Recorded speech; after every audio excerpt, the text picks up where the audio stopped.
దహన బలి దహన బలి అన్న మాటని దేవుడు నా జ్ఞాపకం చేసినప్పుడు ఆ మాట మీద నేను సిద్ధపడ్డాను. ఆమేన్. హల్లెలూయా, హల్లెలూయా. ఈరోజు వాక్య ధ్యానాంశం లేవియ కాండము, లేవియ కాండము 1వ అధ్యాయము 4వ వచనం.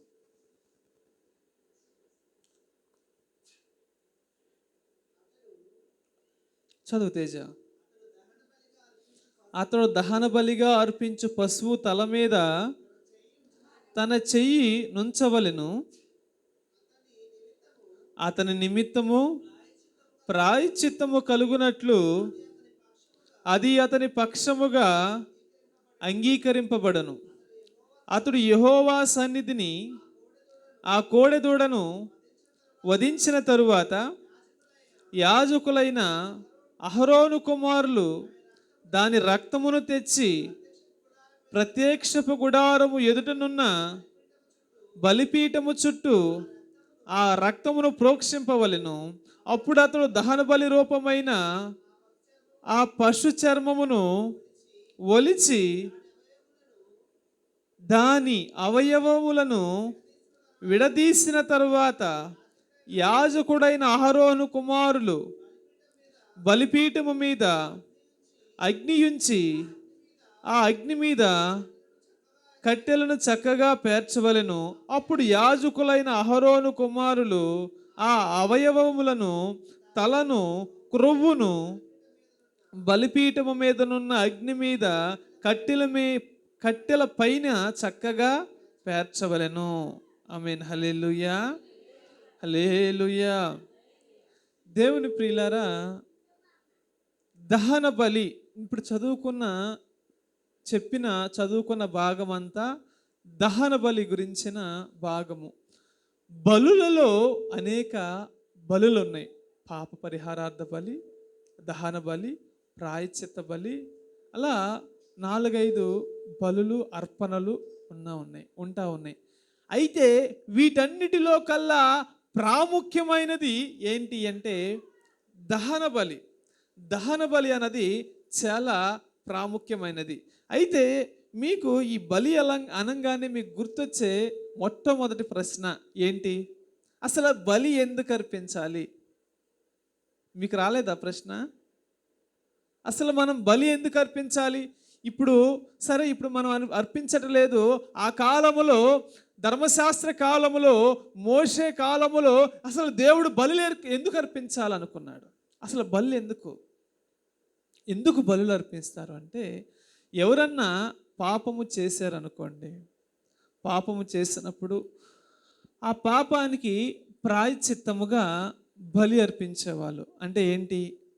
ఆ పాపానికి ప్రాయశ్చిత్తం రక్తం అర్పించాలంటే నా పాపము వేరొక జీవి మీదకి వెళుతుంది. వేరొక జీవి నేను చేసిన పాపానికి నేను రక్తం అర్పించాలి, దోషానికి నా ప్రాణం అర్పించాలి. అయితే నాకు బదులుగా ఈ జీవి మరణిస్తుంది. అది ఎద్దవని, కోడవని, ఇంకా మేకవని, గొర్రెవని, ఇక ఏదైనా సరే అది నా పాపము నిమిత్తమే అది మరణిస్తుంది అని బలి అర్పించేవారు. ఆమేన్. హల్లెలూయా. అయితే ఈ బలి అన్నది పాప పరిహారార్థ బలిగా, దహన బలిగా అనేక బలులు ఉంటాయి. అయితే ఇప్పుడు మనం చెప్పుకుంటున్న బలి ఏంటంటే దహన బలి. బలి ఎందుకు అర్పించుకుంటున్నాం? మన పాపము పోవడం కోసం ఒక జంతువుని బలిగా అర్పిస్తాం. ఆమేన్. హల్లెలూయా. అసలు ఈ పాపం ఎలా వచ్చింది? ఈ బలి అర్పించాలి. ఈ పాపం ఎలా వచ్చింది? మానవుని మూలముగా పాపం వచ్చింది. మానవుని మూలముగా పాపం వచ్చింది. పాపము మూలముగా మరణం వచ్చినది. మానవుని మూలముగా పాపం వచ్చినది, పాపం మూలముగా మరణము వచ్చింది. మీకు ఇక్కడ వరకు డౌట్ క్లారిటీ అయింది కదా? అయితే ఇదంతా బాగానే ఉంది. నజరేయుడని యేసు ప్రభు వారు మనందరి కోసము ఒక్కసారిగానే మరణించారు కదా. అసలు యేసు ప్రభు ఎందుకు మరణించాలి? యేసు ప్రభు ఎందుకు మరణించాలి? యేసు ప్రభు మాట ద్వారా సమస్తమును సృజించాడు కదా. ఈయన ఆయన మూలముగా ఆయన ద్వారాను కలిగినాయి కదా. అలా ఒక మాట ద్వారానే మన పాపాన్ని తీసివేయచ్చు కదా. మరి ఎందుకు ఆయన మరణించాడు? ఆయన ఎందుకు మన నిమిత్తమై మరణించాల్సి వచ్చింది? పాస్టర్ గారు అనేక సార్లు చెప్పారు. మీకు ఎప్పుడు ఆ డౌట్ రాలేదా? మరణించాడు అనగానే, ప్రభా నా గురించి నువ్వు మరణించావు ప్రభా అని చాలామంది కన్నీరు కారుస్తారు, బాధపడతారు, పశ్చాత్తాపడతారు. చాలా మంచి విషయం, కాదనట్లేదు. ఎందుకు ఎందుకు మరణించాడు? మాట ద్వారా కూడా చేయొచ్చుగా. మీకు ఆ ప్రశ్న రాలేదా? మీన్ హల్లెలూయా, హల్లెలూయా. దేవుడు వాక్యం చెప్తుంది, ఆజ్ఞ అతిక్రమమే పాపం. నేను దహన బలి గురించి మీకు చెప్పాలంటే ఈ విషయాలన్నీ చెప్తేనే మీకు ఆ వాక్యం వల్ల అర్థమవుతుంది. ఐ మీన్ హల్లెలూయా. అందుకని ఒక్కొక్క విషయంగా మీరు అర్థం చేసుకోండి మెల్లంగా. దేవుని నామానికి స్తుతి కలుగును గాక. యేసు ప్రభువు ఏం చెప్పాడు? ఆజ్ఞ అతిక్రమమే పాపం అని ఉంది. అయితే ఒక ఆజ్ఞ ఉన్నది, ఏమిటి ఆ ఆజ్ఞ? ఏంటి ఆ ఆజ్ఞ? చెప్పాలి. ఏంటి ఆ ఆజ్ఞ? మీరు ఈ జీవ వృక్షమును, లేకపోతే ఈ ఫలాన్ని మీరు తినవద్దు అని అవ్వ ఆదాములకి దేవుడు ఆజ్ఞ ఇచ్చాడు. అయితే ఇప్పుడు అవ్వ ఆదాము ఆజ్ఞని అతిక్రమించారు. మానవులు అతిక్రమం మూలముగా ఏమొచ్చింది? ఇప్పుడు పాపము భూమి మీదకి వచ్చింది. ఒక మానవుని మూలముగా మనుషులందరి మీదకి అది ఏలుబడి చేస్తుంది. మనం ఎవరి నుంచి వచ్చామో? అవ్వ ఆదాము నుంచి వచ్చాము. ఒక మనిషి నుంచి వచ్చాం. అది మీకు ఇంకో ప్రశ్న రావచ్చు, అక్కడెక్కడో ఎప్పుడో ఆదాం పాపం చేస్తే నేను ఇప్పుడు దానికి పర్యవసానం అనుభవించాలా అని మీకు అనిపించలేదా? ఆమేన్ హల్లెలూయా, హల్లెలూయా. ఇప్పుడు ఇక్కడ ఒక చెట్టు ఉందనుకోండి, ఒక చెట్టుకి తెగులు వచ్చిందనుకోండి, దాని మొదలుగా తెగులు వచ్చిందనుకోండి, చెట్టుకి కాసే ఫలాలన్నీకి తెగులు రాదా? ఖచ్చితంగా తెగులు వచ్చుద్ది. ఇప్పుడు ఆ తెగులు పోవాలంటే ఇప్పుడు ఏం చేయాలి? ఏదో మందు వాడాలి. దానికున్న ఏం చేయాలి? అక్కడ ఆ తెగులు పోయేటట్లు చేయాలి. అలాగే ఒక చెట్టుకి మొదట్లో వచ్చిన ఒక తెగులు మూలముగా చెట్టు మొత్తానికి ఆ తెగులు ఎలా వచ్చిందో, ఆదాము అనే ఒక మూల పురుషుని మూలముగా మానవాళ్ళందరికీ ఏమొచ్చింది? ఇప్పుడు పాపం వచ్చింది. ఆమేన్ హల్లెలూయా, హల్లెలూయా. ఇప్పుడు మీకు విషయం అర్థమవుతుందా? కొంచెం అర్థమవుతుందా? అయితే ఇప్పుడు మనమందరం ఏమై ఉన్నాం? ఆదాము చేసిన అతిక్రమమును బట్టి మనము కూడా, ఆదాము చేసిన అతిక్రమమును బట్టి మనము కూడా పాపము చేసిన వారమై ఉన్నాం. మనలో పాపము ఉండి ఉన్నది. దేవుని నామానికి స్తుతి కలుగును గాక. అయితే ఈ పాపము పోవాలి అంటే ఇప్పుడు ఏమవ్వాలి? దేవుడే రావాలి. అసలు దేవుడు మాట ద్వారా తీయొచ్చు కదా అంటే, దేవుడు సింపుల్గా అది చాలా బైబిల్కి దేవునికి ఒక మూల విషయం అన్నమాట. ఏంటంటే దేవుడు మాట ఇచ్చి తప్పే దేవుడు కాదు. మాట ఇచ్చి అని మన ఉదాహరణకి మనలాగా నేను రేపొద్దున ఊరొస్తానులే అని నాకు రేపొద్దున వేరే పని ఉందలే, నాకు కుదరట్లేదులే అని మనలాగా దేవుడు తప్పుకోలేడు. లేకపోతే నేను అమ్మ నీకు పలానా విషయంలో సహాయం చేస్తాను, ఇప్పుడు నా పరిస్థితే బాగాల, నీకేం చేస్తాను అని మనం తప్పుకున్నట్టు దేవుడు తప్పుకోలేడు. ఆమేన్ హల్లెలూయా, హల్లెలూయా. నీకు తగిన సమయంలో నేను నీకు మేలు చేస్తాను, అప్పుడు నువ్వు నాతో బాగున్నావు, ఇప్పుడు నాతో నువ్వు బాగాల, నేను ఎందుకు సహాయం చేయాలి అని మనం అన్నట్లు దేవుడు తప్పుకోలేడు. ఆమేన్ హల్లెలూయా. దేవుడు మాట ఇచ్చాడు. అయితే ఇప్పుడు ఆ మాటని తప్పగలడా? తప్పలేడు. పాపమునకు జీతం మరణం. ఇప్పుడు ఆదాము చచ్చిన వారై ఉన్నారు, వీరు నరకానికి వెళ్ళవలసిన వారై ఉన్నారు. అయితే ఈ చచ్చిన వారి కోసము దేవుడు ఏమవ్వాలి? బలి అవ్వాలి, దహన బలిగా అర్పింపబడాలి. అది మానవుల మూలముగా అవ్వదు. మానవుల మూలముగా ఎలా అవుతుంది? అయితే మనం అనుకోవచ్చు, దేవుని ఆయన ఎప్పుడో మరణించాడు కదండి, అక్కడ అప్పుడు ఆ కాలంలో అది ఇప్పుడు ఎట్లా పనిచేస్తుంది? ఆ కాలంలో మరణించాడు కదా, ఇప్పుడు ఆ 2000 సంవత్సరాల క్రితం కదా, ఇప్పుడు నాకెలా ప్రాయశ్చిత్తం కలుగుతుంది? నా పాపం పోతుందా అని మీకు ప్రశ్న రాలేదా? ఆమేన్, హల్లెలూయా, హల్లెలూయా. ఇప్పుడు నేను వేరే వాళ్ళ గురించి పాపం పోవాలి అంటే ఇప్పుడు ముందు మనలో ఏం కావాలి? ఒకరి మూలంగా మనము ప్రాయశ్చిత్తం కలగాలంటే, మన పాపం మనకి పోవాలంటే ముందే ఉండాలి, మనలో పాపం ఉండకూడదు. అవునా కదా? ఒకరికి మనం సహాయం చేయాలంటే మన దగ్గర ఆర్థికంగా ఉండాలి.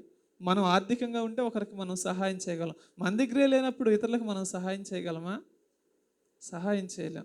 అలాగే మనుషులు అందరి కోసము దేవుడే ఎందుకు మరణించవలసి వచ్చిందంటే, దేవుడు తన ఆజ్ఞని పోలేడు. అయితే మనుషులందరూ చేసిన పాపాన్ని బట్టి దేవుడు ఆ బలి అవ్వాల్సి ఉన్నది.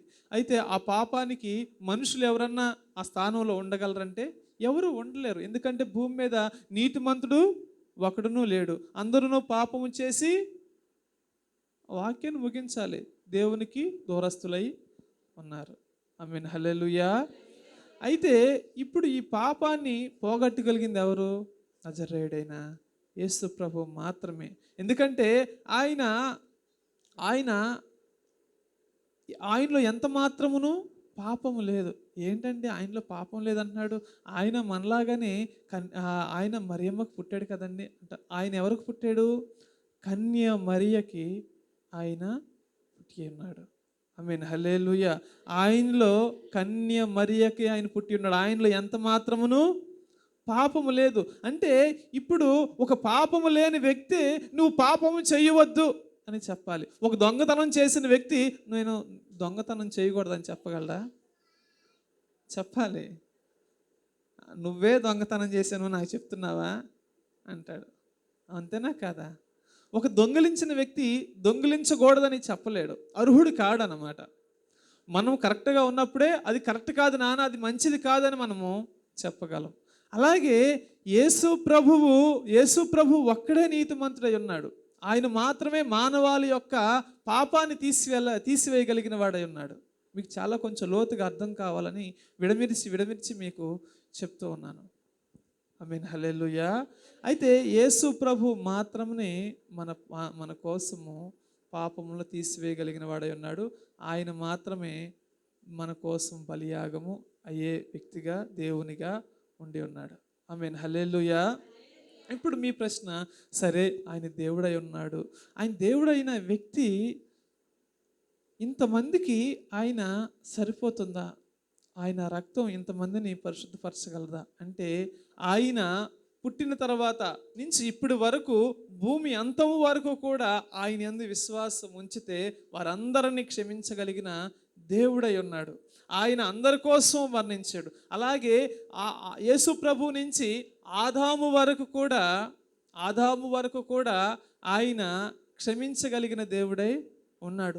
ఏ విధంగా క్షమించగలడండి అంటే, ఒక మానవుని మూలముగా, ఒక ఆదాము మూలముగా భూమి మీదకి అందరి మీదకి పాపం ఏ విధముగా వచ్చిందో, ఒక మూల పురుషుడైన నజరేయుడైన యేసు ప్రభు మూలముగా అందరికీ పాప విమోచన కలుగుతుంది.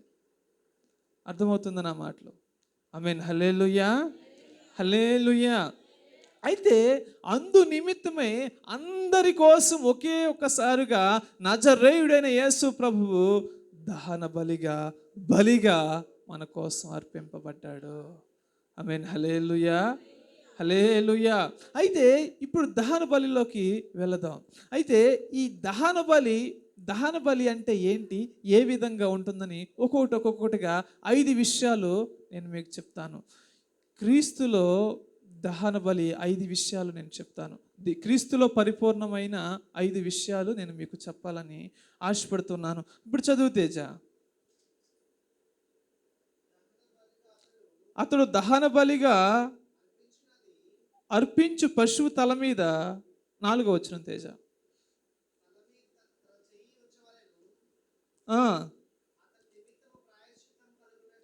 అతడు 3వ వచనం, 3వ వచనం, 1-3వ వచనం. అతడు దహన బలి రూపముగా అర్పించున్నది నిర్దోషమైన మగదానుని తీసుకొని రావలెను. ఆమేన్, హల్లెలూయా. దేవునికి మనం అర్పించేది ఏ విధంగా ఉండాలి అంటే, ఆ బలి అర్పించే పశువు, దహన బలిగా అర్పించే పశువు ఏ విధముగా ఉండాలి అంటే నిర్దోషమైనదిగా ఉండాలి. ఏ మచ్చ డాలు, ఏ మలినమైనది అయి ఉండకూడదు. మలాకీలోకి వచ్చేసరికి ఆఖరిలో బలిష్టమైన పశువులన్నీ వారి ఆహారముగా లేక వారు అమ్ముకోవడానికి ఉంచుకుని, అలాగే ఆ కుంటివి గుడ్డివి ఎందుకు పనికిరానివి దేవునికి తీసుకొచ్చి ఇవ్వడం జరిగింది. అవి దేవుడు మెచ్చాడా? దేవుడు అవి ఎంత మాత్రమును మెచ్చడు. ఆమేన్, హల్లెలూయా. మనము దేవునికి అర్పించేవి, దేవునికి ఇచ్చేవి ఏ మచ్చ డాగు అలాగే మలినమైనవి ఏది ఉండకూడదు. మేలిమి అయినవి దేవునికి అర్పించాలి. ఆమేన్, హల్లెలూయా, హల్లెలూయా. హేబేలు కయీను దగ్గరికి వచ్చేసరికి హేబేలు దేవునికి శ్రేష్టమైనవి అర్పించాడు. కయీను ఏం చేశాడు? వాటిల్లో ఎందుకు పనికిరాని లేకపోతే అల్పమైనవి, బలహీనమైనవి తీసుకొచ్చి అర్పించాడు. దేవుడు ఏది మెచ్చాడు? శ్రేష్టమైనవి అర్పించాడు. ఆమేన్, హల్లెలూయా, హల్లెలూయా, హల్లెలూయా. దేవుని ప్రియులారా, మనం దేవునికి అర్పించేటప్పుడు శ్రేష్టమైన వాటిని అర్పించాలి. 1 పేతురు 1వ అధ్యాయము 19వ వచనం ఒకసారి చదవండి. 1 పేతురు 1వ అధ్యాయము 19వ వచనం. త్వరగా తీయండి, సమయం లేదు. నేను చాలా స్పీడ్గా తీసుకువెళ్తాను. యేసుక్రీస్తు అపోస్తలుడైన పేతురు 1వ అధ్యాయము 19వ వచనం చదవమన్నా నేను. అమూల్యమైన రక్తము చేత, అమూల్యమును నిర్దోషమును నిష్కలంకమునునైనా గొర్రె పిల్ల వంటి క్రీస్తు రక్తము చేత. ఆమేన్, హల్లెలూయా, హల్లెలూయా. అక్కడ ఏమని చెప్తున్నాడు? అమూల్యమును నిష్కలంకమును నిర్దోషమైన రక్తము చేత, క్రీస్తు యొక్క రక్తము చేత. నజరేయుడైన యేసు ప్రభువు అమూల్యమైనవిగా దేవుడు తన్ను తానే అర్పించుకున్నాడు. నిష్కలంకమైన గొర్రె పిల్లవలే ఆయన దహన బలికి ఆయన సిద్ధపడి ముందుకు వెళ్ళాడు. ఆమేన్, హల్లెలూయా, హల్లెలూయా. ఆయనలో ఏ పాపములు లేదు, ఏ దోషమును లేదు, ఏ పొరపాటు చేయలేదు. ఆఖరికి కలువరి సిలువలో ఆయన మరణించేటప్పుడు కూడా ఆయన తల్లిని తన ప్రియ శిష్యుడికి అప్పచెప్పి వెళ్ళాడు. ఆయన బాధ్యతని ఏది ఒకటి కూడా ఆయన మరిచి వెళ్ళలేదు. ఆయనలో ఏ పొరపాటు లేదు. మాట ద్వారా ఆయనను తప్పు చేసిన వాడు కాడు యేసు ప్రభువు. కానీ ఆయన ఏమయ్యాడంటే బలిగా వెళ్ళాడు. ఆమేన్, హల్లెలూయా. దేవుని ప్రియ సంఘములో ఉన్న మనము, దేవునితో సహవాసము చేస్తున్న మనము, మన మాటల్లో పడిపోతున్నామేమో, ఆలోచనల్లో పడిపోతున్నామేమో, తలంపులలో పడిపోతున్నామేమో, మనము పరిశుద్ధ జీవితం మనలో జీవించలేకపోతున్నామేమో. కానీ దేవునికి కావాల్సినది ఏంటి అంటే పరిశుద్ధమైనది కావాలి, మేలుమైనది కావాలి, శ్రేష్టమైనది కావాలి. ఆ శ్రేష్టమైనదిగా మనం అర్పించే బలులు ఆయన మన దగ్గర కోరుకోవట్లేదు. మనం అర్పించే ధనాన్ని ఆయన కోరుకోవట్లేదు, కానుకలను ఆయన కోరుకోవట్లేదు. కానీ శ్రేష్టమైన దానిగా దేవుడు మన దగ్గర ఏదన్నా కోరుకుంటున్నాడంటే మనల్ని ఆయన కోరుకుంటున్నాడు. శ్రేష్టమైన వారుగా మీరు నా మందిరంలోకి రండి, శ్రేష్టమైన వారుగా మిమ్మల్ని మీరు అర్పించుకోండి. మీరు దేవుని మందిరంలో ఉండడం కాదు, మీరే దేవుని మందిరముగా మారండి దేవుడు కోరుకుంటూ ఉన్నాడు. ఆమేన్, హల్లెలూయా, హల్లెలూయా. ఆయన మొట్టమొదటిగా దహన బలికి కావాల్సిన పశువు ఏ విధంగా ఉండాలి? శ్రేష్టమైనదిగా ఉండాలి. ఆయన శ్రేష్టమైన గొర్రెపిల్ల వలె మానవాళందరి కోసము ముందు ఆయన సిద్ధపరచుకున్నాడు. దేవుని మందిరంలోకి వస్తున్న మనము శ్రేష్టమైన వారముగా మార్చుకోవాలి. ఆమేన్, హల్లెలూయా. శ్రేష్టమైన వారుగా మనం మార్చుకోవాలి. ఎలా మార్చుకుంటాం? మనము శ్రేష్టమైన వారముగా ఎలా మారగలము? విలువ కలిగిన వారముగా ఎలా మారగలము? మన ప్రవర్తన మూలముగానే. మనం బయటికి వెళ్ళినప్పుడు, మనం ఒకరిని బయటికి వెళ్ళినప్పుడు రా, పోరా అని మనం ఒకరిని అనకుండా ఉన్నామనుకోండి, ఒకసారి అంటారు, రెండుసార్లు అంటారు. వాళ్ళు రెండోసారి మనల్ని అనలేరు. అనగలరా? ఎంత స్వతంత్రం ఉన్నా సరే కొన్నాళ్ళకి మెల్లమెల్లంగా ఆగిపోతుంది. అవునా కదా? మనము ఒకరిని ప్రేమించామనుకోండి, వారు కూడా కొన్నాళ్ళకి ఒకసారి ప్రేమించలేరు, రెండోసారి ప్రేమించలేరు, మూడోసారి కూడా ప్రేమించలేరా? వారు మనల్ని ప్రేమిస్తారు. అయితే మన ప్రవర్తన ఇంపైనదిగా ఉండాలి. ఇటువరకు జీవించిన జీవితం వేరు, ఇప్పుడు జీవించిన జీవితం వేరు. మనము ముందు చేయగలిగినప్పుడు, పవిత్రమైనదిగా పరిశుద్ధమైన జీవితముగా మన జీవితం ఉన్నప్పుడు, ఒకరిని మనం ప్రేమించగలిగినప్పుడు, ఒకరిని మనం ఆదరించగలిగినప్పుడు, ఒకరిని మనం గౌరవించినప్పుడు అది మనకి దక్కుతుంది. ఆమేన్, హల్లెలూయా, హల్లెలూయా. వాక్యం చెప్తుంది కదా, ఏది విత్తుతామో ఆ పంటే కోస్తాము, ఏది విత్తుతామో అదే కోస్తాము. అవునా కాదా? మనం ఏ పంట విత్తుతున్నామో అదే కొయ్యాలి, అది రూలు. మనం ఇక్కడ కోసి, మనం ఇక్కడ బొప్పాయి చెట్టు ఉంది, బొప్పాయి చెట్టుకి ఆపిల్ కాయలు కాయాలంటే అది కాస్తుందా? కాదు కదా. మనం ఇతరుల దగ్గర ఏది మాట్లాడతామో, మనం మంచిగా సమాధానంగా మాట్లాడామనుకోండి, అక్కడి నుంచి అదే వస్తుంది.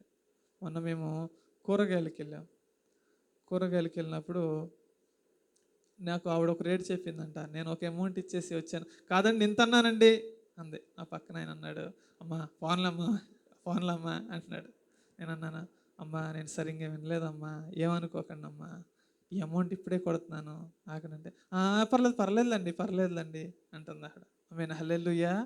ఏంటమ్మా, ₹1 కదా, లేకపోతే ₹2, ₹3 కదా నేను అన్నాను అనుకో, ఆవిడ ఇంకొంచెం గట్టిగా ఊరికనే వస్తున్నాయండి అంటది. కానీ పర్వాలేదమ్మా, నేను సరిగ్గా వినలేదమ్మా, నేను నిజంగా వినలేదమ్మా, నేను కొట్టేస్తా. పర్వాలేదండి అంటుంది. ఆమేన్, హల్లెలూయా. అంటే మనం ఇచ్చే ప్రత్యుత్తరాన్ని బట్టి వాళ్ళ దగ్గర నుంచి సమాధానము వస్తుంది. ఆమేన్, హల్లెలూయా. మనం బయటికి కూరగాయలు లేకపోతే ఏదైనా తీసుకుంటాకి వెళ్తాం, కొసరు అడుగుతాం, కొంచెం ఒకటే అని. ఆమేన్, హల్లెలూయా. లేకపోతే ₹1 తగ్గించు అంటాం. అలా అడగకుండా మనం ఇచ్చేసామనుకోండి, వాళ్ళు ఎంత అన్నారో అంత ఇచ్చేసాం, మనం కరెక్ట్గా ఉన్నాం, మనం కరెక్ట్గా మాట్లాడామనుకోండి, వీళ్ళు మనల్ని ఒకటి వేయమని అడగరు, వారు మనల్ని బేరం అడగరు.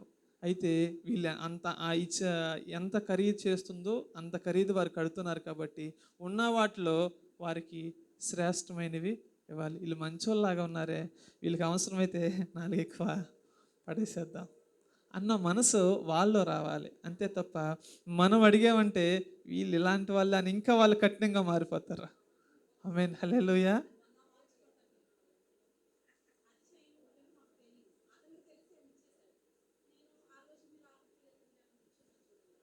ఆమా.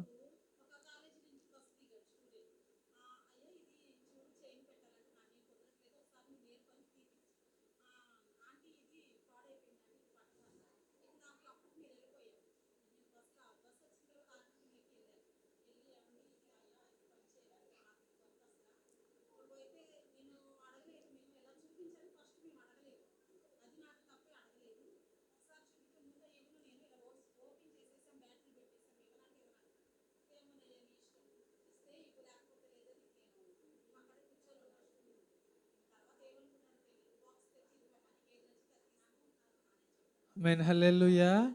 మనము ఇతరుల దగ్గర ఎలా ప్రత్యుత్తరం ఇస్తామో, ఎలాంటి సమాధానం చెప్తామో, ఆ ఫలం మనకి తిరిగి ఇన్స్టెంట్లీ వస్తుందన్నమాట. హల్లెలూయా. కొంచెం ఆలస్యమైంది అనుకోండి, రెట్టింపు కలిగి దేవుడు మనకి అనుగ్రహిస్తాడు. అయితే దేవుని సన్నిధిలో మనం వస్తున్న మనము అయితే నిష్కలంకమైన వారముగా వీరు అపవిత్ర క్రియలు కలిగిన వారముగా మనం ఉండకూడదు. హల్లెలూయా. వీరు బయట వాళ్ళు సాక్ష్యం చెప్పాలి, వీరు చాలా మంచి వాళ్ళండి, చాలా మారిపోయారండి, చాలా ప్రవర్తన మారిపోయిందండి, వీరు మంచిగా ఉన్నారండి అని ఇతరులు సాక్ష్యం చెప్తారు కదా.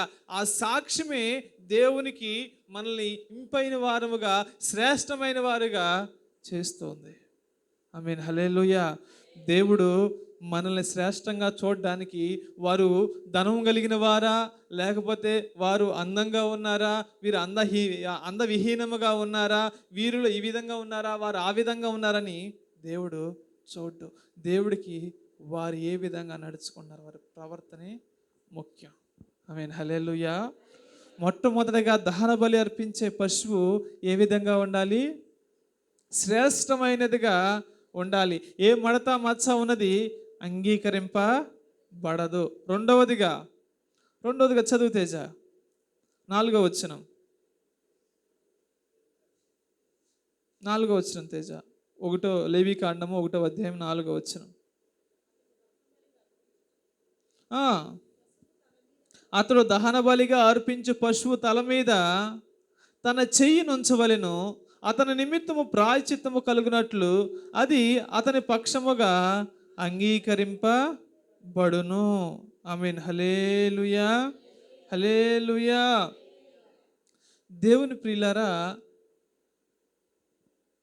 దహన బలి అర్పించే పశువు మీద యాజకుడు ఏం చేస్తాడంటే, ఎవరు పాపం చేశారో వారి చేతులు ఉంచబడుతుంది. లేకపోతే యాజకుడు దహన బలి అర్పిస్తుంటే అతను ఆ బలి పశువు మీద చేతులు ఉంచుతాడు. ఎందుకని ఉంచుతాడో తెలుసా? ఇది నా నిమిత్తము దహన బలిగా, నా పాపము నిమిత్తమే ఇది అర్పింపబడుతున్న బలి, లేకపోతే పశువు అని గుర్తుగా దాని మీద చేతులు ఉంచుతాడు. యాజకుడు బలి అర్పించే ముందు మొట్టమొదటిగా దాని మీద చేతులు ఉంచి బలి అర్పిస్తాడు. హల్లెలూయా.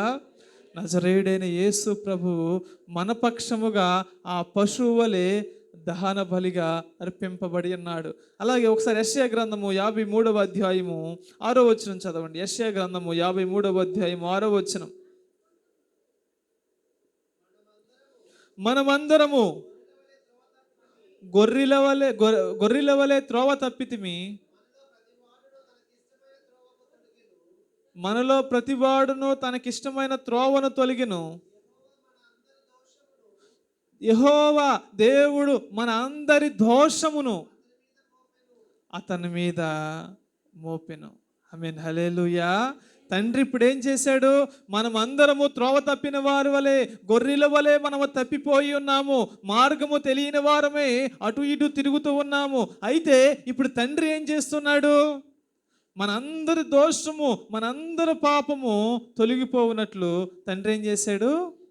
ఆయన మీద దోషము మోపాడు. ఎవరైనా నజరేయుడైన యేసు ప్రభు వారి మీద ఆ దోషములు మోపడము జరిగింది. యాజకుడు తన చేతుల్ని ఆ బలి పశువు మీద ఏ విధముగా పెడుతున్నాడో, ఇది నా నిమిత్తం అర్పించబడుతున్న బలి పశువు అని ఏ విధంగా అర్పించబడుతున్నాడో, అలాగే తండ్రి అయిన దేవుడు నువ్వు నేను లేక మనమందరము చేసిన పాపాన్ని తీసివేసి నజరేయుడైన యేసు ప్రభు మీద పెట్టడం జరిగింది. నజరేయుడైన యేసు ప్రభు వారు కూడా మాట అయినా మాట్లాడకుండా గొర్రె వలె మౌనముగా ఉండి ఆ పాపాన్ని ఆయన మీద వేసుకున్నాడు. హల్లెలూయా. నిజానికి అవ్వాదాము చేసిన పాపమే కానీ, మన స్వకీయ అపరాధములే కానీ, పాపములే కానీ మనం అనుభవించవలసిన వారమై ఉన్నాం. మన పాపముల చేతను, అపరాధముల చేతను చచ్చిన వారమై ఉండగా చదవాలి, ఆయన మన దోషములు ఆయన మీద మోపబడి ఉన్నవి. దేవునామానికి స్తుతి కలుగును గాక. హల్లెలూయా. హల్లెలూయా. దేవుని నామానికి స్తుతి కలుగును గాక. హల్లెలూయా. దేవుని ప్రియులారా, ఇప్పుడు మనమేం చేయాలి? నా పాప భారం నా మీద లేదు. సాతాను చెప్తూ ఉంటాడు, నువ్వు ఫలానా సమయంలో ఆ పాపము చేసావు కదా, ఆ దోషము చేసావు కదా, నువ్వు ఆ విధంగా ఆలోచించావు కదా, ఇప్పుడు నువ్వు మందిరానికి వెళుతున్నావు, నీతిమంతుడిగా నీతిమంతురాలుగా నువ్వు మారిపోయావా అని సాతాను మనల్ని వెనక్కి లాగుతూ ఉంటాడు. మన పాప దోషాన్ని మనకి జ్ఞాపకము చేస్తూ ఉంటాడు. వెనక్కి లాగుతూ మనల్ని ఏం చేస్తాడు? నీ పాపం నువ్వే ఉన్నావు, నువ్వెంత పాపము చేసావో తెలుసా? నీ పాపాన్ని యేసు ప్రభువు కూడా క్షమించలేడు, అంత పాపం చేసావు, నువ్వు పరలోక రాజ్యానికి వెళ్ళిపోదాం అనుకుంటున్నావా అని దేవుడు మనల మీద నేరారోపణ చేస్తూ వెనక్కి లాగుతూ ఉంటాడు. ఆమేన్, హల్లెలూయా. అయితే ఇప్పుడు మనం ఏం చేయాలి అంటే యేసు ప్రభు మీద ప్రభువా, నా పాపాన్ని నువ్వు మోసుకెళ్తున్నావని విశ్వసించాలంతే. ఆయన మీద వేశాం, ఆయన మోస్తూ ఉన్నాడు మన పాప భారాన్ని. ఆయన మన పాపాన్ని మనకు బదులు ఆయన కలువరి సిలువలో ఆయన నిలబడి ఉన్నాడు, మనకు బదులుగా ఆయన మరణించి ఉన్నాడు. అయితే ఇప్పుడు నా గురించి నజరేయుడైన యేసు ప్రభు మరణించాడు అని మనం గుర్తించాలి. గుర్తించలేదు అంటే మన పాపం మన మీదే ఉన్నట్లు, విశ్వసించట్లేదు అంటే మన పాపము మన మీదే ఉంటున్నట్లు. ఎవరు విశ్వసిస్తారో వారే రక్షింపబడతారు. విశ్వసించిన వారి మీద పాపం అట్లాగే మోపబడుతూ ఉంటుంది. దేవుని సంగమా, దేవుని దాసునుగా నేను అడుగుతూ ఉన్నాను, మీరు మీ పాపాన్ని, మీ దోషాన్ని కలువరి సిలువలో నజరేయుడైన యేసు ప్రభువు మోసుకు వెళ్ళాడని మీరు నమ్ముతూ ఉన్నారా? మీరు నమ్ముతూ ఉన్నారా? నమ్ముతూ ఉన్నట్లయితే దేవుడు మీ పాపాన్ని ఖచ్చితంగా తీసివేశాడు. తీసివేస్తాడు అనట్లేదు, తీసివేశాడు. మీరు విశ్వసించినట్లయితే యేసు ప్రభు మీ దోషాన్ని తీసివేశాడు. ఆమేన్, హల్లెలూయా, హల్లెలూయా. అయితే యాజకుడు మొట్టమొదటిగా ఏం చేస్తాడని చెప్పాను? నిర్దోషమైంది ఎంచుకుంటాడని చెప్పాను. రెండవదిగా ఏం చేస్తాడని చెప్పాను? తన పాపాన్ని ఆ బలి పశువు మీద చేతులు ఉంచుతాడని చెప్పాను. మూడవదిగా ఏం చేస్తాడు చెప్పాలి? మూడవదిగా తన చర్మాన్ని వలుస్తాడనమాట. దాన్ని బలి అర్పిస్తాడు. బలి అర్పించి చేతులుంచి దాన్ని బలి అర్పిస్తాడు. బలి అర్పించిన తర్వాత దాని చర్మాన్ని మొత్తాన్ని ఒక్కొక్కటిగా వలుస్తూ ఉంటాడు యాజకుడు. మొత్తం మీరు చూసారా? ఒకసారి ఒక చొక్కాయిలాగా దాన్ని ఇట్లా చేతులుంచి ఇట్లా మొత్తము తీసేస్తాడు, చర్మం మొత్తము ఒలిచేస్తాడు. ఒలుస్తాడా లేదా? దాన్ని బలి అర్పించిన తర్వాత ఆ విధముగా ఆయన చర్మం మొత్తము వలవడం జరిగింది. ఒకసారి యెషయా గ్రంథము 53వ అధ్యాయము 2వ వచనం చదువు తేజ. లేత మొక్కవలె ఎండిన భూమిలో మొలిచిన మొక్కవలెను అతడు ఆయన ఎదుట, అతడు అంటే యేసు ప్రభు, ఆయన అంటే దేవుడి ఎదుట ఆయన పెరిగాడు. అతనికి స్వరూపమైనను సొగసైనను లేదు. మనం అతన్ని చూచి అపేక్షించున్నట్లుగా అతని యందు స్వరూపము లేదు. ఆమేన్, హల్లెలూయా, హల్లెలూయా. దేవుని ప్రియ సంగమా, నజరేయుడైన యేసు ప్రభు కలువరి సిలువలో సొగసైనను స్వరూపి అయినను ఏదన్నా ఉందా? ఆయన తల మీద ముళ్ళ కిరీటము పెట్టబడి ఉన్నది. ఆయనని పిడిగుద్దులతో గుద్ది ఉన్నారు. ఆయన మొహమంతా రక్తము కారుతూ ఉన్నది.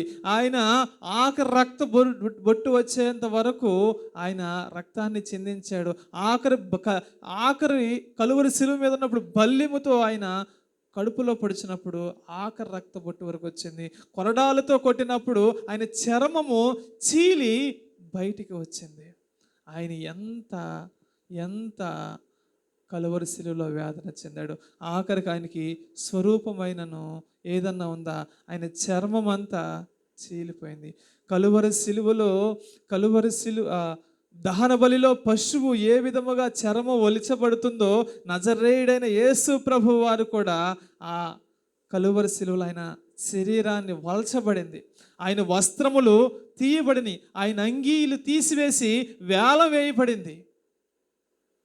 సంగమా, దేవుని ప్రియ సంగమా, నజరేయుడైన యేసు ప్రభువు మన నిమిత్తమై కలువరి సిలువలో అంత వేదన చెంది ఉన్నాడు. కానీ మనము ఆ చర్మాన్ని తీయలేకపోతున్నాం. సంఘం, మన సంఘమనే కాదు, నేను బయట సంఘాలలో చూస్తున్నాను, వారు ఒకటి కానీ బయటికి ఒకటి కనిపిస్తూ ఉన్నారు. చాలా సంఘాలలో వారు ఉండాల్సిన విధములో ఉండక వేషధారణ జీవితము కలిగి జీవిస్తూ ఉన్నారు. వేషధారణ ప్రవర్తన విడిచిపెట్టలేకపోతూ ఉన్నారు. సౌలు వలె. సౌలు దేవుని సన్నిధిలో నడిచాడు. దేవుడు సౌలుని ఎప్పుడు విడిచాడో అప్పుడు మరలా చిల్లంగి తనము చేసే వ్యక్తి ఎక్కడ ఉన్నాడా అని వెతుక్కుంటూ వెళ్ళిపోయాడు. అలాగే ఎప్పుడైతే దేవుడు అతన్ని విడిచిపెట్టాడో ఎంతో దిగజారిపోయాడు.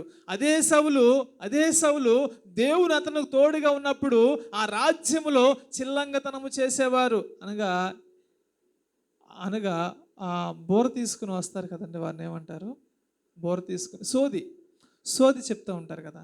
అలా చెప్పేవారందరినీ ఆ రాజ్యములో లేకుండా చేశాడు. ఎప్పుడైతే దేవుడు అతన్ని విడిచిపెట్టాడో, దురాత్మ ఎప్పుడు అతనికి వచ్చిందో, మరలా ఒక ముసుగు వేసుకుని మరలా ఈ చిల్లంగతనము చేసేవారికి తర్వాత నాకేమవుతుందో చెప్పండి అని వచ్చేసాడు. ఆమేన్, హల్లెలూయా. దేవుని ప్రియులారా, మనము దేవుని చేత మనం నడిపింపబడిన తర్వాత, దేవుని స్పర్శ తలిగిన తర్వాత మనము మనలాగానే జీవించాలి. వేషధరణ జీవితము మనకు ఉండకూడదు. మన మీద వేరే ఒక ముసుగు ఉండకూడదు. మనం ఏదో ఆ విధంగానే ఉండాలి. ఆమేన్, హల్లెలూయా, హల్లెలూయా. క్రీస్తులో ప్రేమే ఉంటుంది, సమాధానమే ఉంటుంది.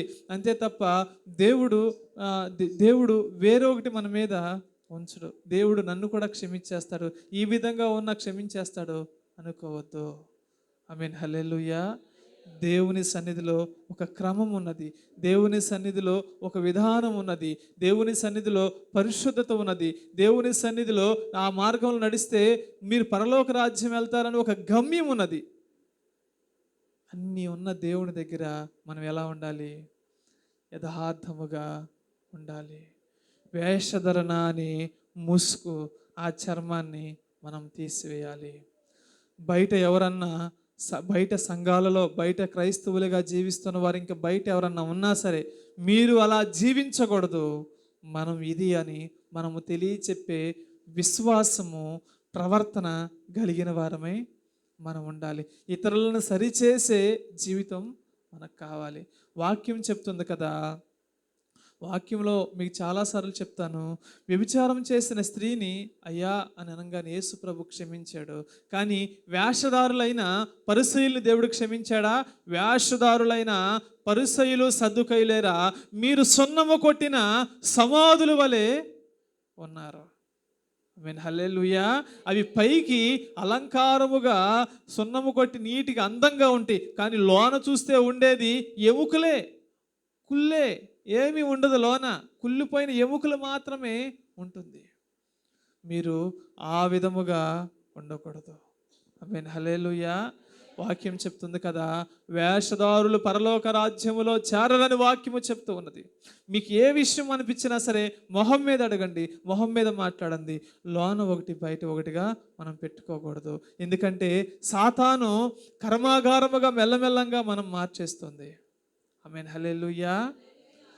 మూడవదిగా మనం ఏ విధంగా ఉంటే, చర్మం వలచబడింది. మనలో కూడా వేషధరణ అనే ఉండకూడదు. నజరేయుడైన యేసు ప్రభువు మన కోసము కలువరి సిలువలో త్యాగమయ్యాడని మర్చిపోకూడదు. అలాగే ఈ బలిపశువుని ఏం చేస్తారంటే, మొట్టమొదటిగా ఏం చేశారు? శ్రేష్టమైన బలిపశువుని తీసుకుంటారు. రెండవదిగా వారి పాపాన్ని ఆ బలిపశువు మీద పెడతారు.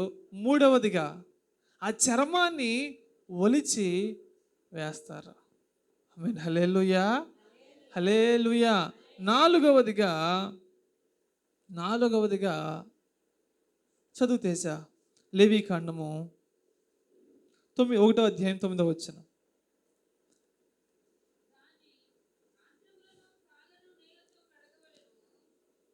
దాని ఆంత్రములను కాళ్ళను నీళ్లతో కడగవలెను, అది యెహోవాకు ఇంపైన సువాసన గల దహన బలి అగునట్లు యాజకుడు దాని అంతయు బలిపీఠము మీద దహింపవలెను. ఆమేన్, హల్లెలూయా.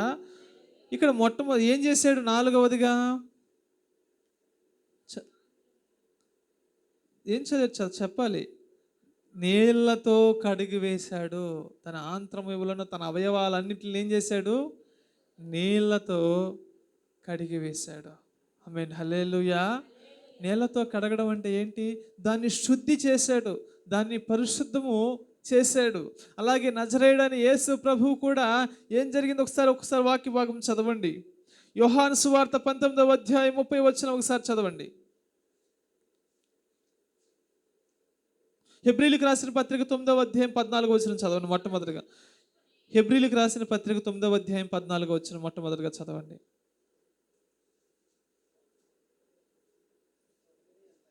14వ వచనం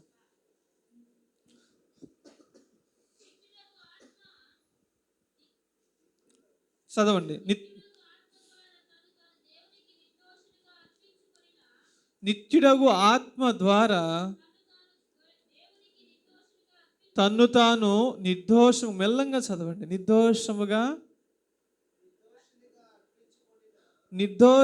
అర్పించుకొనిన క్రీస్తు యొక్క రక్తము నిర్జీవ క్రియలను విడిచి జీవము కలిగిన దేవుని సేవించుటకు మీ మనస్సాక్షిని ఎంతో ఎక్కువగా శుద్ధి చెయ్యును. ఆమేన్, హల్లెలూయా. నజరేయుడైన యేసు ప్రభువు ఏం చేస్తాడు? ఆయన రక్తము ద్వారా మనల్ని ఏం చేశాడు? శుద్ధి చేశాడు. ఆయన మనల్ని కడిగి వేశాడు.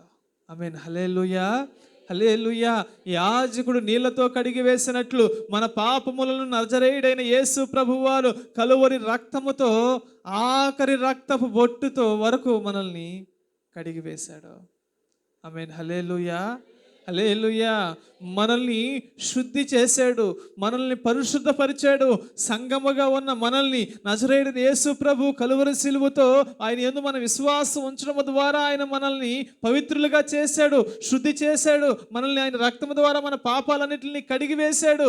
అయితే ఇప్పుడు మనం ఏం చేయాలి అంటే, ఆ పాప భారాన్ని మన మీద ఉంచుకోకుండా, ఆ పాపములో మనము జీవించకుండా ఇప్పుడు నుంచి పరిశుద్ధంగా జీవించాలి. ఆమేన్, హల్లెలూయా. కొంతమంది క్రైస్తవులు ఉంటూ ఉంటారు. ఏ విధంగా ఉంటారో తెలుసా? ఏ విధంగా ఉంటారు అంటే, దేవుని మందిరానికి వెళ్తారు. స్తోత్రం, స్తోత్రం, స్తోత్రం. ప్రభా, నేను ఈ పాపం చేశాను తండ్రి, ఈ తప్పు చేశాను ప్రభా, నన్ను క్షమించు ప్రభా అని ప్రార్థన చేస్తారు.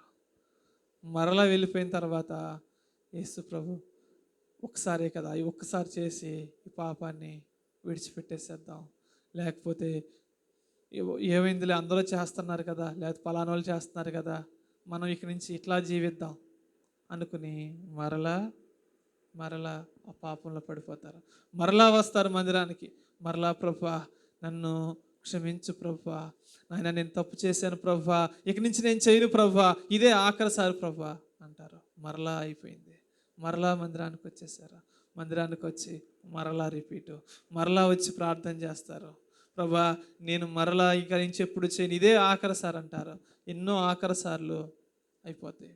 కానీ ఇది మనము ఇక్కడ గ్రహించవలసిన విషయం ఏంటి అంటే, దేవుని ప్రియ సంగమా, ఇది అలవాటైపోయిన పాపం. ఇది పొరపాటులో చేసిన పాపం కాదు. అలవాటైన పాపాన్ని దేవుడు క్షమించలేడు. ఒకవేళ ఆయన క్షమించడానికి సిద్ధంగా ఉన్నా ఇట్లా ఎప్పుడు చేస్తూనే ఉంటాం. కాబట్టి ఈ పాపం చేసినప్పుడే మనం మరణిస్తే మనం ఎక్కడికి వెళ్తాం? నరకానికి వెళ్తాం. ఆమేన్, హల్లెలూయా, హల్లెలూయా. పాపం అన్నది మనకి అలవాటుగా అయిపోకూడదు. దేవుడు మనల్ని అనేక సార్లు క్షమిస్తూనే ఉన్నాడు. మనము అలవాటైపోయిన పాపంలో మనం ఉండిపోకూడదు. ఆమేన్, హల్లెలూయా, హల్లెలూయా. నామకార్థమయంగా ఉన్నవారు ఇలాగే చేస్తూ ఉన్నారు. ప్రియ సంగమా, దేవుడు నన్ను క్షమించేసేసాడులే అనుకుంటారు, క్షమించేశాడు కాబట్టి అనుకుంటారు. దేవుని మందిరంలోకి వచ్చి బాధపడతారు. అలా ఉండకూడదు. మనం గుర్తించుకోవాల్సిన విషయం ఏంటంటే, ఈ పాపము చేసినప్పుడల్లా, మరలా మరలా పాపము చేసినప్పుడల్లా, మరలా నజరేయుడని యేసు ప్రభువుని కలువరి శిలువలో మరలా హింసిస్తున్నామని మనం గుర్తుపెట్టుకోవాలి. అలాగే రోమీ సైన్యం ఏ విధముగా ఆయన కొరడా దెబ్బలతో కొట్టారో, మనం చేసిన ప్రతిసారి ఆయన కొరడా దెబ్బలతో కొడుతున్నామని మనం గుర్తుంచుకోవాలి. సైనికుడు ఆయన యేసు ప్రభుని పిడిగుద్దులతో ఏ విధముగా గుద్దాడో, ఆ విధముగా మరలా మన పాపము చేసి ఆయన పిడిగుద్దులు గుద్దుతున్నామని మనం జ్ఞాపకం చేసుకోవాలి. ఆయన మీద ఏ విధముగా ఉమ్ము ఊసారో ఆ విధముగా మరలా ఉమ్ము ఊసి దేవునికి దూరం అవుతున్న వారమని మనము గుర్తించుకోవాలి. ఆమేన్, హల్లెలూయా. పాపము అలవాటుగా అయితే మనము చేసిన పాపానికి మరలా మరలా మరలా మరలా మరలా మరలా నజరేయుడు అని యేసు ప్రభువు కలువరి సిలువలో బాధింపబడుతూనే ఉన్నాడు, హింసించబడుతూనే ఉన్నాడు. సంగమా, ఇంకెంతకాలం క్రీస్తుని హింసిద్దాం? ఇంకెంతకాలం ప్రభువును బాధపడదాం? ఇక్కడి నుంచి అయినా సరే మన ప్రవర్తన మార్చుకోమా? ఇక్కడి నుంచి అయినా సరే పరిశుద్ధంగా జీవించలేమా? జీవించాలి. ఇక నుంచి అయినా సరే క్రీస్తు కోసము, మనము క్రీస్తు ఇచ్చిన ఆ త్యాగభరితమైన ఆ నిత్య రాజ్యము కోసము మనం ఇక నుంచి అయినా సరే ఏం చేయాలి? పరిశుద్ధముగా జీవించవలసిన వారమై ఉన్నాం. ఆమేన్, హల్లెలూయా, హల్లెలూయా, హల్లెలూయా. యాజకుడు ఈ బలిపశువుని ఆఖరగా ఏం చేస్తాడు తెలుసా? ఆ 9వ వచనం మరలా చదవండి. లేవియ కాండం 1వ అధ్యాయము 9వ వచనం ఆఖరి వచనం చదవండి. యెహోవాకు ఇంపైన సువాసన గల దహన బలి అగునట్లు యాజకుడు దానినంతయు బలిపీఠము మీద దహింపవలెను. ఆమేన్, హల్లెలూయా. యాజకుడు ఆఖరగా ఏం చేస్తున్నాడు? దేవునికి ఇంపైన సువాసనగా ఏం చేస్తున్నాడు? దాన్ని దహిస్తున్నాడు. దహన బలి అంటే దేవునికి అర్పిస్తున్నాను అని అర్థం, ఇంపైనదిగా వెళుతుంది అని అర్థం. దహన బలి అనే మాటకు అర్థం ఏంటి అంటే దేవునికి అర్పించబడుతుంది, ఇంపైనదిగా చేరబడుతున్నది అని అర్థం. దహన బలి అంటే అర్థం. ఆమేన్, హల్లెలూయా, హల్లెలూయా. దేవుని ప్రియ సంగమా, నజరేయుడైన యేసు ప్రభు వారు కూడా ఆయన మన నిమిత్తమే ఆయన అర్పింపబడిన వాడై ఉన్నాడు. కలువరి సిలువలో ఆయన ఒక విషయంలో కాదు, సర్వము దేవునికి అర్పించుకున్నాడు, దేవునికి అర్పింపబడ్డాడు. యోహాను సువార్త 19వ అధ్యాయము 30వ వచనం చదవండి. యేసు ఆ చెరకు పుచ్చుకొని సమాప్తమైనదని చెప్పి తల వంచి ఆత్మను అప్పగించెను. ఆమేన్, హల్లెలూయా. ఇక సమస్తమైనది అంటే ఏంటి? ఆయన చెయ్యవలసినదంతా సమస్తమైనది అని చెప్పి తన ఆత్మని దేవునికి అర్పించాడు. దేవుని ప్రియులారా, ఆయన పరిపూర్ణముగా 100% ఆయన మన కోసము కలువరి శిలువలో అర్పింపబడ్డాడు. ఆయన 100% మానవునిగా ఏ విధముగా జన్మించాడో 100% దేవునిగా ఆయన భూమి మీద ఉన్నాడు. అది గ్రహించాలి మనము. దేవుడే మన కోసము మరణించి ఉన్నాడు. మనం ఆయన చేసిన త్యాగానికి మనం ఏది చేయలేము. నజరేయుడైన యేసు ప్రభువు దేవుని కుమారుడిగా ఉన్నాడు, ఏక కుమారుడిగా ఉన్నాడు. ఆయనే ఆ సమస్తమును పూర్తిగా 100% ఆయన అర్పించబడి ఇక సమస్తమైనదని దేవుడు చెప్తున్నాడు. ఆమేన్, హల్లెలూయా, హల్లెలూయా.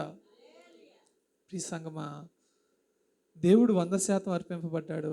దహన బలి కూడా యాజకుడు ఇంపైనదిగా అర్పించాడు. దేవునికి మనము 100% పరిపూర్ణముగా అర్పింపబడుతున్నామా? దేవునికి 100% దేవుని సన్నిధిలో నడుచుకుంటున్నామా? అది మీకే వదిలేస్తూ ఉన్నాను. 100% దేవుని సన్నిధిలో నడుచుకుంటున్నామా? ఆమేన్, హల్లెలూయా. దాన్ని దహన బలి మీద అర్పించినప్పుడు అంతా చేసి దాన్ని దహన బలి మీద అర్పించినప్పుడే అది ఇంపైన సువాసనగా చేర్చబడింది. ఏమేం చేశాడు అక్కడ? మొట్టమొదటిగా శ్రేష్టమైనది బలి పశువుని తీసుకున్నాడు. తర్వాత దాని పాపం ఆ బలి పశువు మీద ఉంచాడు. 3వదిగా చర్మం వలిచారు. 4వదిగా చెప్పాలి. నాలుగవది ఏంటి? చెప్పాలి. కడిగి వేశాడు. నాలుగవదిగా పాపముని అంత నజరేయుడైన యేసు ప్రభువు కలిగి వేశాడు. బలి పశువుని ఏ విధంగా కడిగి వేశారో ఆ విధంగా నజరేయుడైన యేసు ప్రభు మన పాపాన్ని కడిగి వేశాడు. అయితే ఆ యాజకుడు ఆఖరిలో దాన్ని ఏం చేస్తున్నాడు? దహిస్తున్నాడు. దహించిన తర్వాతే ఏమొస్తుంది? ఇంపైన సువాసన వెళుతుంది. అది దేవునికి ఇష్టమైనదిగా ఆమ్రమముగా దాన్ని అర్పింపబడుతుంది. హల్లెలూయా. అంటే దేవుని సన్నిధిలో మనం ఎలా ఉండాలి? దేవుని మనల్ని మనం శ్రేష్టమైన వారముగా చేసుకోవాలి. అలాగే రెండవదిగా చదవాలి, మన పాపమంతా దేవుని మీద పెట్టాలి. మూడవదిగా మన వేషధరణ లోక క్రియలన్నీ మనము అవన్నీ ఆ చర్మం అనే లేక ఆ వేషధరణ జీవితాన్ని విడిచిపెట్టేయాలి. నాలుగవదిగా మన పాపమంతా కడిగి దేవుని మీద కడిగాడని మనం విశ్వసించాలి. ఐదవదిగా ఏం చేయాలి? అర్పింపబడాలి. పరిపూర్ణముగా అర్పింపబడాలి. పరిపూర్ణముగా దేవుని సన్నిధిలో ఉండాలి. కన్యక వధువు వలె మనము సిద్ధపడాలి. నజరేయుడైన యేసు ప్రభు భూమి మీదకి రాబోతున్నప్పటికల్లా మనము పరిపూర్ణముగా సిద్ధపరచబడాలి. అప్పుడు మనం పరిపూర్ణంగా అయినప్పుడు దేవునికి ఏమవుతుంది? మన ప్రవర్తన, మన క్రియలు, మన ఆలోచనలు, మన తలంపులు, మన అన్ని విషయాలు దేవునికి ఇంపైనవిగా, సువాసన కలిగినవిగా, మంచి సాక్ష్యముగా ఉంటవి. యోబు విషయంలో దేవుడు ఏ విధముగా అతిశయించాడో అప్పుడు మన విషయంలో అతిశయిస్తాడు. సాతానా, నా కుమారుడని యోబును చూసావా? నీతిమంతుడు, యథార్థవంతుడు, పాపాన్ని అసహించుకుని వాడు, అలాగే చెడు క్రియలు విసర్జించిన వాడు. ఇంకేం చెప్పాడు? యథార్థవంతుడు, నీతివంతుడు, చెడు క్రియలు విసర్జించిన వాడు, దేవుని యందు భయభక్తులు కలిగిన వాడని దేవుడు ఏ విధముగా యోబు విషయంలో సాక్ష్యం ఇచ్చాడో అప్పుడు మన విషయముని దేవుడు అతిశయించి సాక్ష్యం ఇస్తాడు. మన ప్రవర్తన ఇంపైనదిగా ఉంటుంది. ఆమేన్. హల్లెలూయా. హల్లెలూయా. దేవుని ప్రియ సంగమా, మన ప్రవర్తన ఈ విధంగా ఉంటుంది. మన క్రియలు దేవుని సన్నిధిలో ఏ విధంగా ఉంటున్నాయి? పరిపూర్ణంగా ఉంటున్నామా? పరిపూర్ణంగా ఉండలేకపోతున్నాం. దేవుని ప్రియ సంగమా, అన్నీ బాగానే ఉన్నాయి, కానీ ఈ ఒక్క విషయంలో నేను సరి చేసుకోవాలి అని దేవుని దగ్గర మనం చెప్పకూడదు. నజరేయుడైన యేసు ప్రభు వస్తే నేను ఖచ్చితంగా దేవుని దగ్గరికి వెళతాను అనే ఒక సాక్ష్యం మనకు కావాలి. అనుమానాలు ఉండకూడదు. అనుమానాలు మన ప్రవర్తనలో మనలో ఉండకూడదు. అప్పుడే మనము ఈ సంస్కారారాధనలో, ప్రభు బలలో పాలు పంపులు పొందడానికి అర్హులమై ఉన్నాం. ఆమేన్. హల్లెలూయా. దేవుని సంగమా, కొద్ది నిమిషాల్లో మనం ప్రభు బలలో పాలు పంపులు పొందబోతున్నాం. దేవుని సన్నిధిలో సంస్కరించబోతున్నాం దేవునితో. ఇప్పుడు వరకు ఆయన కలువరి సిలువలో ఏ విధంగా త్యాగమయ్యాడో ఎన్ని జ్ఞాపకం చేసుకున్నాం. ఇప్పుడైనా సరే ఇప్పుడు వరకు చెప్పబడిన ఏ ఒక్క విషయంలో అయినా సరే మీ మనస్సు నేరారోపణ చేస్తే ఇప్పుడే దేవుని సన్నిధిలో విడిచిపెట్టేసేయండి. అవి దేవుడు క్షమించడానికి సిద్ధంగానే ఉన్నాడు. నేనేం పాపం చేశాను, నేనేం చేశానని అనుకోవద్దు. అందరూ పాపము చేసి దేవునికి దూరస్తులైన వారై ఉన్నారు. చిన్న పెద్ద లేకపోతే ఆ దేవుని యాజకుడు, దేవుని పనివాడు అన్నది ఎవరో లేరు.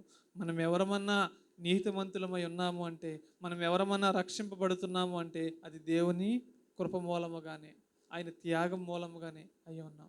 ఒకవేళ ఇంకా మన మనస్సాక్షి నేరారోపణ చేయకుండా, లేకపోతే ఇంకా మనము సరిచేసుకోలేని వారముగా ఉంటే దేవుని ఉగ్రతకి మనము సిద్ధపడవలసిన వారమై ఉన్నాం. అక్కడ దేవుని ఉగ్రత అంటే ఏంటో తెలుసా? ఇక్కడ ఒక మరణమే ఉంటుంది. ఈ లోకములో అనుభవిస్తున్న బాధలే మనకు బాధలుగా ఉంటాయి, ఈ కష్టాలే కష్టాలుగా ఉంటాయి, ఇబ్బందులుగా ఉంటాయి, అలాగే మనము మొయ్యలేనంత ఇవి కష్టమైనవిగా ఉంటాయి. రెండవ మరణం నరకంలోకి వెళ్ళినప్పుడు యుగ యుగాలు అగ్నిలో మనం కాల్చబడుతూ ఉంటాం. అక్కడ పురుగు చావదు, అగ్ని ఆరదు. అక్కడ కటిక చీకటగా ఉంటుంది అక్కడ. ఆమేన్, హల్లెలూయా. అలాంటి కష్టమైన పరిస్థితిలోకి, ఆ నరకములోకి వెళ్ళే విశ్వాసము మనది కాదు. అలాంటి ప్రవర్తన మనది కాదు. అలాంటి సంఘములో మనము లేము. మనము సంతుష్టి సహితమైన భక్తే చేస్తూ ఉన్నాము అని మీరు గుర్తించుకోవాలి. గుర్తించుకుని ఆ విధంగా మీరు నడవాలి. ఆమేన్, హల్లెలూయా, హల్లెలూయా, హల్లెలూయా. నజరేయుడైన యేసు ప్రభువు మన కోసము దహన బలిగా అర్పింపబడ్డాడు. దహన బలులు ఏమేమి ఉంటాయి? మొట్టమొదటిగా శ్రేష్టమైనది ఉంటుంది, చెప్పాలి. రెండవదిగా ఆ పాపము ఆ బలి పశువు మీద పెట్టబడుతుంది. మూడవదిగా ఆ బలి పశువు యొక్క చర్మాన్ని వలచబడుతుంది. నాలుగవదిగా నీళ్లతో ఆ బలి పశువు పాపాన్ని కడిగివేసినట్లు నజరేయుడైన యేసు ప్రభు ఆయన రక్తముతో కడిగివేశాడు. ఐదవదిగా పరిపూర్ణముగా దహింపబడుతుంది. ఆ తర్వాత ఏమవుతుంది? ఇంపైనదిగా దేవుని దగ్గరికి వెళుతుంది. అలా దేవుని సంగమా, అలా ఎవరెవరు ఉంటారో, అలా ఎవరెవరు కట్టబడతారో వారందరూ దేవుని రాజ్యానికి ఎంతో దూరంలో లేరు. ఆమేన్, హల్లెలూయా. ఈ మాటల దేవుడు మన వెనుకడిలో దీవించునుగాక, ఆశీర్వదించునుగాక. ప్రార్థన చేసుకుందాం. అందరూ కళ్ళు మూసుకుందాం.